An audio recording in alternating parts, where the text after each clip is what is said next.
Welcome to this presentation on health eating and food behavior changes. You'll be with me, Gilbert Gaston Charles, your clinical nutritionist and dietitian from Tanzania.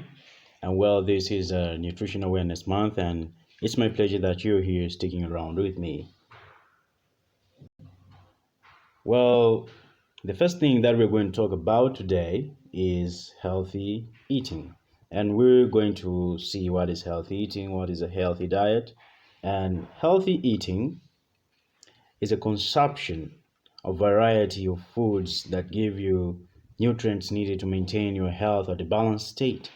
These nutrients include carbohydrates, protein, fat, water, vitamins, and minerals. And on the other side, a healthy diet is the one that maintains or improves the overall health. It provides the body with fluid, macro and micronutrients in a balanced form as required by the body, and hence a balanced diet.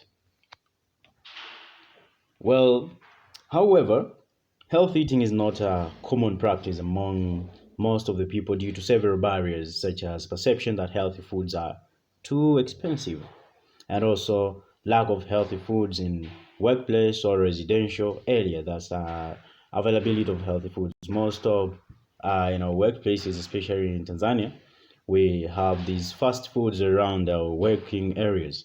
And also the third point is lack of enough time for meal preparation. Most of us don't have time for meal preparation, so we'd rather buy food than cooking it. And also preference for fatty foods and meat. This is all about taste preferences. Also poor food choices and lack of understanding combined with conflicting information around nutrition. We have these issues right now, conflicting information. This conflicting information is so much right now that everyone claims to be a nutritionist, everyone claims to know about nutrition, everyone claims to be a dietitian. It's all hectic. Yes. So, and what are food behavior or habits? Food behavior or eating habits is a broad term that encompasses food choices and motives, feeding practices, dieting, and eating related problems such as obesity, eating disorders, or feeding disorders. Among the influences of food habits include knowledge, personal taste preferences, mood, hunger, health status, special dietary requirements, ethnicity, and personal income. All these factors may influence your food habits. Whereas we can talk about the health status. Sometimes your food habits can be influenced by your health status. Where we see it when most of the people they tend to fall sick because of their unhealthy eating behaviors is when they start to practice good feeding habits. So it's something that we need to learn right now, that we really need to practice good feeding habits right from the start. And we should not wait until when we are diseased or we have some certain comorbidities. Well, let's see the unhealthy food habits and ways to change them. Number one is skipping meals. Well, skipping meals disrupt your normal metabolism, lowering your basal metabolic rate, keeping you at risk of hypoglycemia and other more complications. So here is what to do now. Plan your daily meals. Make sure that you plan your daily meals. What are you going to have for breakfast? What are you going to have for dinner and lunch and so forth, and snacks? And do not skip a meal, and have better choices for your meals. Better choices for your meals. A dietitian can help you very well to have better choices for your meals. Food binging is another food habit that is among most of the people right now. Eating beyond eating beyond the point of fullness may put you at risk of overweight. Well, we have so many cases of overweight and obesity. Food binging occurs mostly after restrictive eating. We have most of the people that we're facing right now, they're on restrictive diets. And these restrictive diets, of course, may have an effect of food binging later, because a person finds themselves that they have missed some amount of food in a day, and they tend to take a lot by the time they have a free time to take meals. Also, what to do now is avoid skipping meals to avoid food binging, and train yourself to eat several small meals in a day so that you can avoid binging. So, what more? Emotional eating. This occurs when you are driven by certain emotions to eat even though you're not hungry. If you are like most of people who are emotional eaters, then you reach for unhealthy junk to cope with your emotions. Most of the people, when they are emotional, too emotional, and how they deal with that emotional moment, they tend to have uh, junk foods, and that can they think that in their perception that will help them to have good moods, but that's not healthy. So what to do now is try to find another channel for your stress and negative emotions. Take up a hobby or spend quality time with a friend. You need to socialize with people, and you can socialize with a nutritionist or a dietitian, and they may help you to have good choices of foods when you if you are an emotional eater. Yes. What more? Not taking vegetables and fruits. Oh, most of the people that I meet with and I ask them, how often do you take fruits and vegetables in a day? And they say, I in a week I can take just once or twice, and that's not healthy. While it is recommended that you need to have at least 3 to 5 servings of vegetables in a day, and or 1 to 2 servings of fruits in a day. So vegetables and fruits are rich in vitamins, polyphenol compounds. Vitamins already say them. Insufficient fruits and vegetables intake may put you at risk of micronutrient deficiencies and NCDs such as hypertension, diabetes, and cancer. These are world-leading stuffs, NCDs that we are fighting against nowadays. So what to do? It is recommended to take at least 4 to 5 servings of vegetables and 1 to 2 servings of fruits per day. Prefer fruits as your snacks and include salads in your meals. So that will be a better way uh, to have a plan on taking fruits and vegetables. So that will be a good guide.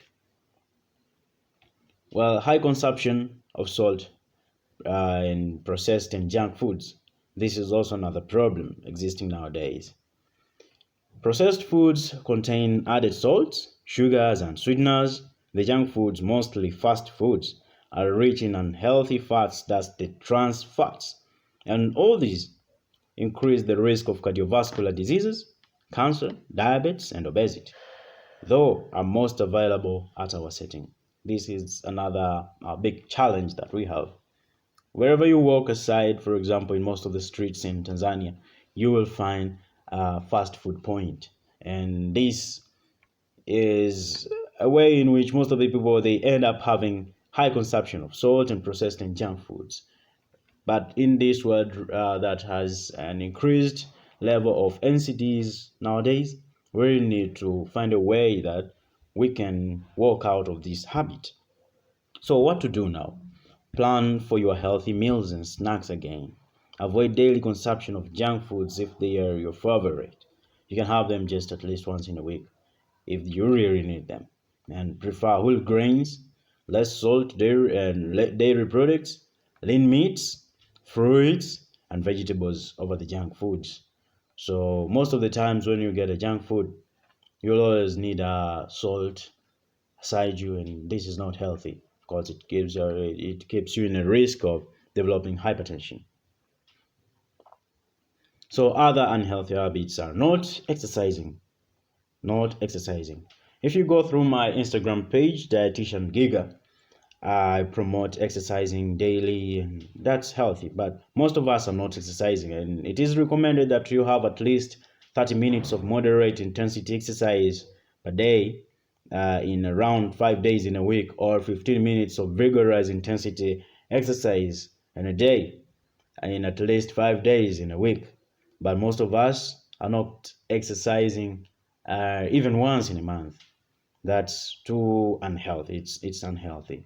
So your body needs to balance the energy input and output. Exercising is the best way to balance energy and maintain fitness. Yes, we need fit people in a fit society. Not drinking enough fluid throughout the day. This is another big problem, big challenge around the people nowadays. This may lead to poor cognition, poor blood pressure control, electrolyte imbalance, and other metabolic disturbances. Replacing fluids and vegetables with supplements.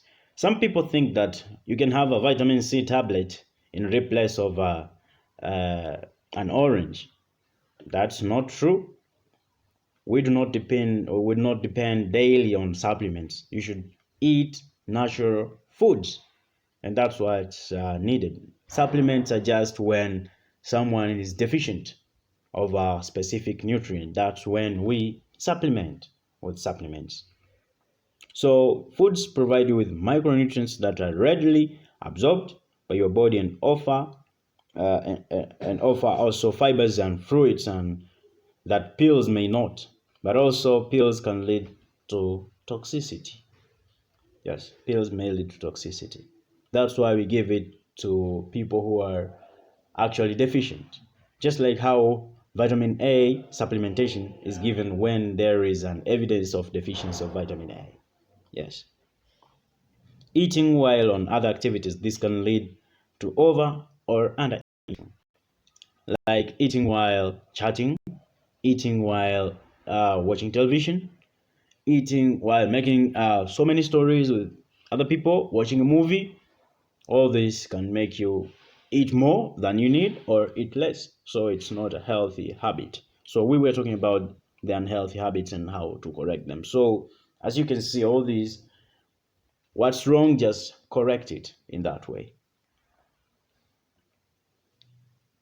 So now the role of nutrition in preventing lifestyle diseases. We have so many lifestyle diseases currently, and these lifestyle diseases, they include chronic kidney disease, we have hypertension, diabetes, cancer, and other more. So what is the role of nutrition in lifestyle diseases? And so what are these lifestyle diseases?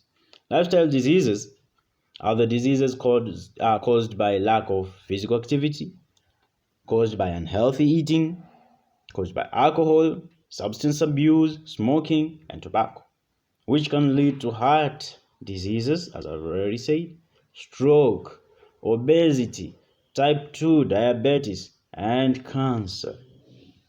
NCDs kill 41 million people each year, equivalent to 71% of death globally that occur are due to NCDs. And 77% of all NCD deaths are in low and middle income countries. Yeah, you can link that.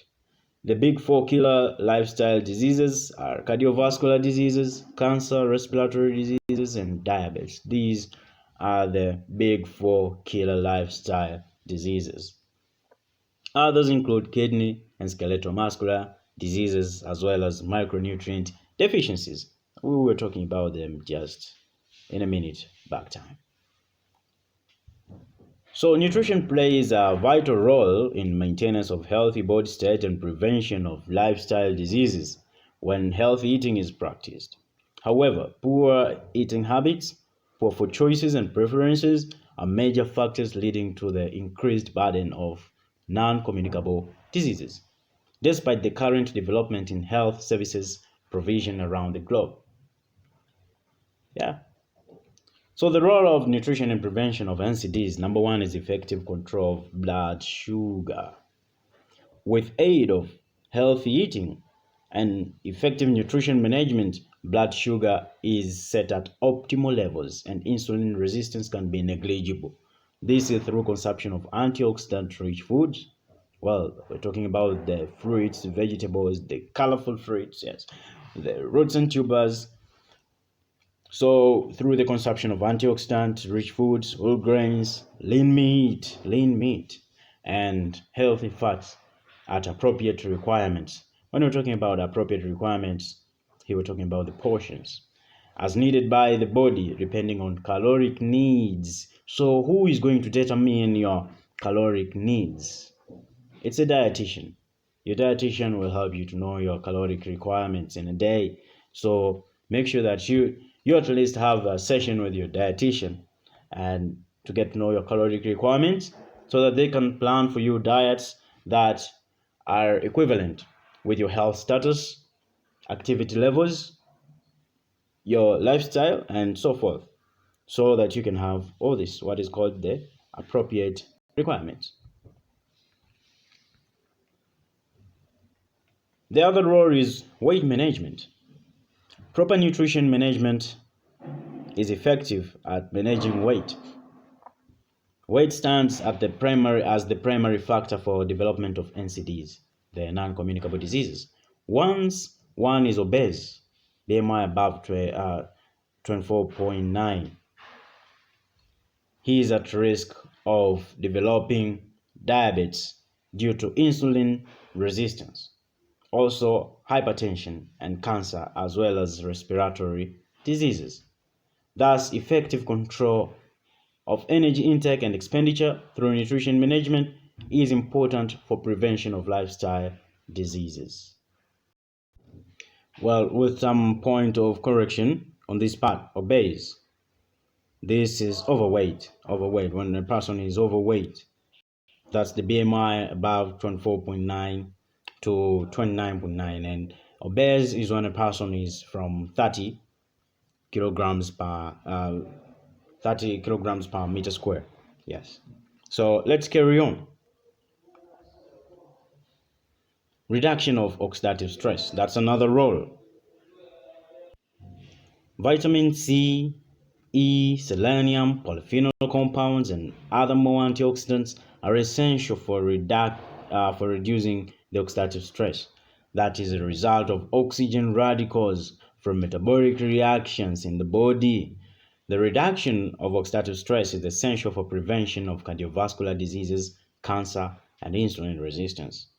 Fruits and vegetables are rich in these antioxidants. So antioxidants are not something that you should make a tough moment thinking about where do I get these antioxidants. Just the fruits and vegetables, my friend.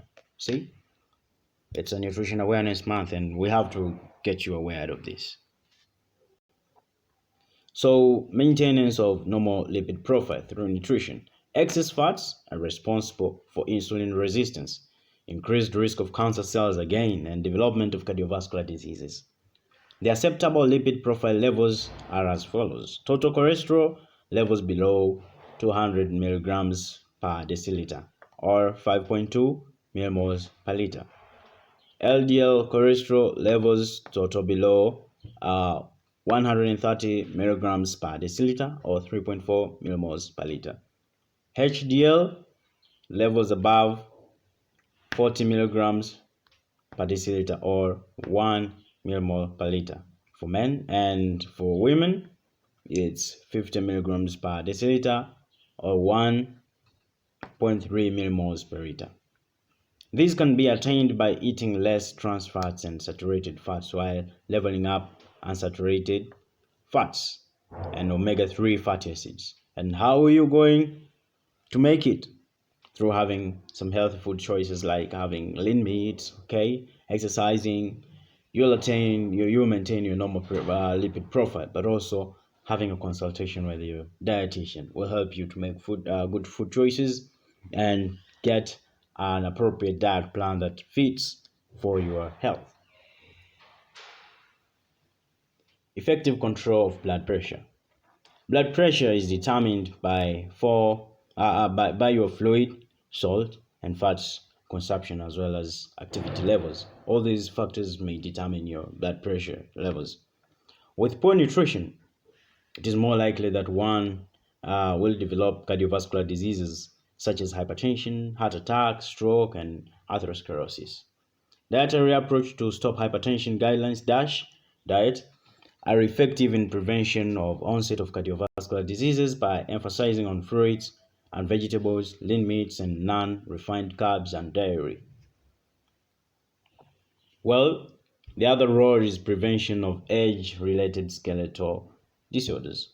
Postmenopausal women and and elderly group are often subjected with osteoporosis, osteoarthritis, osteopenia. All these are different forms of bone skeletal disorders and easy bone fractures. All these skeletal diseases are also influenced by long-term poor nutrition.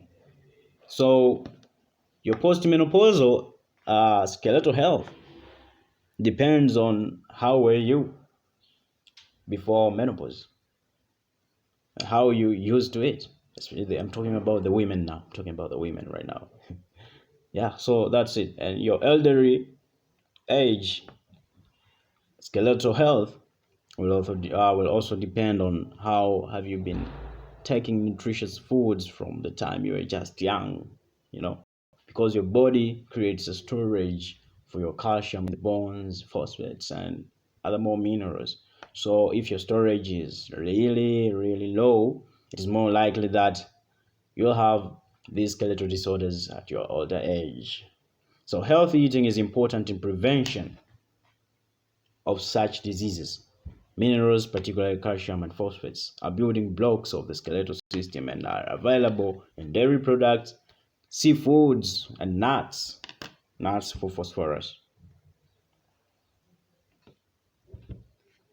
Then now we've reached at the end of this presentation, and I would like to say diet is therapy. Eat healthy. Thank you so much. We had a good time.